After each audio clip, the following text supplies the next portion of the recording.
Hello student, तुम लोग को इंडियन एजुकेशन में स्वागत है। और तुम लोग को पढ़ाने के लिए एमएलटी विभाग से भी है बायोलॉजी और इंटर साइंस से भी है बायोलॉजी तुम लोग को पूछेगा।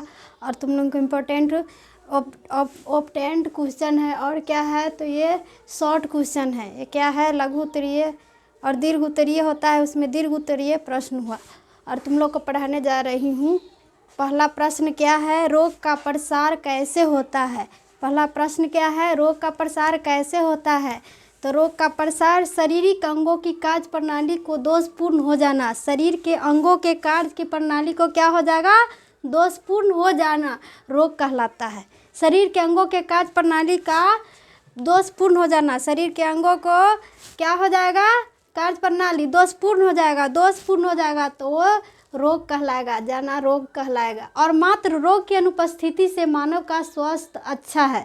अब रोग की स्थिति से मानव का स्वास्थ्य क्या है, अच्छा है, यह भी सही नहीं है। विश्व स्वास्थ्य के संगठन के अनुसार पूर्ण अच्छे स्वास्थ्य हेतु रोग की अनुपस्थिति के साथ साथ शारीरिक, मानसिक एवं सामाजिक परिपूर्ण अनिवार्य है। शरीर के साथ क्या होना चाहिए, तो शारीरिक, मानसिक और सामाजिक परिपूर्ण क्या होना चाहिए, अनिवार्य। सब क्या होना चाहिए, स्वस्थ होना चाहिए। रोग का प्रसार हो गया क्या कि रोग और शारीरिक अंगों की कार्य प्रणाली दोषपूर्ण हो जाना क्या कहलाता है, तो रोग कहलाता है।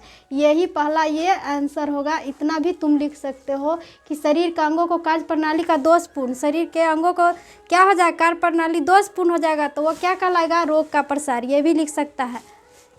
अंतःप्रजनन क्या है, अंतःप्रजनन क्या है, तो अंतःप्रजनन एक नस्ल के पशुओं को मध्य जब प्रजनन होगा, एक नस्ल के पशु को मध्य क्या होगा, प्रजनन होगा, एक ही नस्ल के पशु के, तो वह अंतःप्रजनन कहलाएगा। तो वह क्या कहलाएगा, अंतःप्रजनन। एक नस्ल के पशु होगा वह क्या कहलाएगा, तो अंतःप्रजनन कहलाएगा। क्या कहलाएगा, अंतःप्रजनन। एक ही नस्ल का पशु होगा तो वह अंतःप्रजनन कहलाएगा। जबकि भिन्न भिन्न नस्लों के मध्य प्रजनन होगा तो वह बहिप्रजनन कहलाएगा।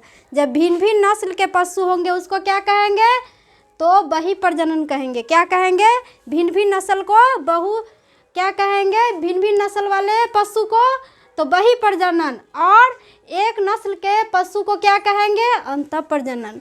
ये क्या हो गया, अंतर हो गया दोनों का कि एक नस्ल अंतःप्रजनन क्या है, तो अंतःप्रजनन यही होगा कि एक नस्ल के पशु क्या कहलाएंगे, अंतःप्रजनन कहलाएंगे। एक नस्ल के पशु क्या कहलाएंगे, तो अंतःप्रजनन कहलाएंगे। और भिन्न भिन्न नस्ल के पशु होंगे तो क्या कराएंगे, बहिप्रजनन कहलाएंगे। यही आंसर हुआ। तुमको शॉर्ट में लिख सकते हो कि अंतःप्रजनन क्या है, तो एक नस्ल के पशु क्या होगा, तो अंतःप्रजनन कहलाएगा। एक ही नस्ल के पशु रहेगा तो वो क्या कहलाएगा, अंतःप्रजनन। यही हुआ आंसर।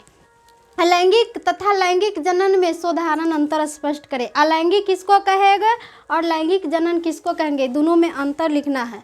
तो अलैंगिक जनन क्या हुआ कि अलैंगिक जनन बैक्टीरिया, कवक, प्रोटोजोआ, शैवाल तथा अन्य पौधों और जंतुओं में अलैंगिक जनन होता है।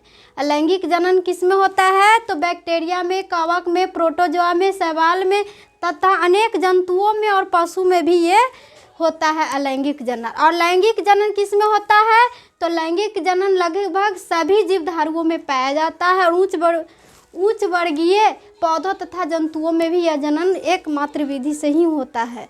और लैंगिक जनन किस में होता है, तो लैंगिक जनन सभी जीवधारियों में और उच्च वर्गीय पशु और जंतु सभी में होता है। सेब का फल, फ्रूट इन एप्पल, क्या है, सेब का फल, फ्रूट इन एप्पल पुष्प के किस भाग से बनता है, और सेब को मिथ्या फल्स फ्रूट क्यों कहते हैं, तो सेब का फल के पुष्प किस भाग से बनता है और सेब के मिथ्या फल्स फ्रूट क्यों कहते हैं। ये तुमको जानना है कि सेब का फल किस भाग से होता है, बनता है, और सेब का मिथ्या फ्रूट फल क्यों कहते हैं।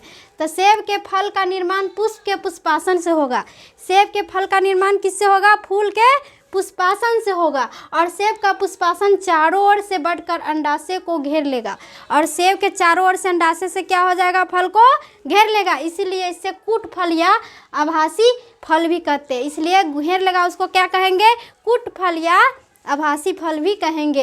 इस तरह के फल के ही अन्य उदाहरण है। इस तरह के फल के क्या है, अन्य उदाहरण हो सकता है। ये होगा क्या, तो रसभरी अखरोट, ये फल हुआ रसभरी और अखरोट फल होगा। जो क्या होगा, पुष्प के चारों ओर से घेर लेगा, वो क्या है, तो सेव है। क्या है, सेव। अब उसी का उदाहरण क्या है, तो एगो होगा रसभरी और अखरोट फल, ये भी दोनों फल का ही नाम है। डीएनए तथा आरएनए में अंतर बताए। डीएनए और आरएनए में तुमको अंतर बताना है कि डीएनए किसको कहेंगे और आरएनए किसको कहेंगे। तो डीएनए मुख्यतः केंद्रक के क्रोमोसोम में पाया जाएगा। डीएनए किस में पाया जाता है, तो मुख्यतः क्रोमोसोम में पाया जाता है। इसके अतिरिक्त यह कोशिका द्रव में स्थित और माइटोकॉन्ड्रिया तथा कवक में भी पाया जाता है। और इसके अतिरिक्त किस में पाया जाता है, कोशिका द्रव और माइटोकॉन्ड्रिया में भी पाया जाता है तथा लवक में भी पाया जाता है।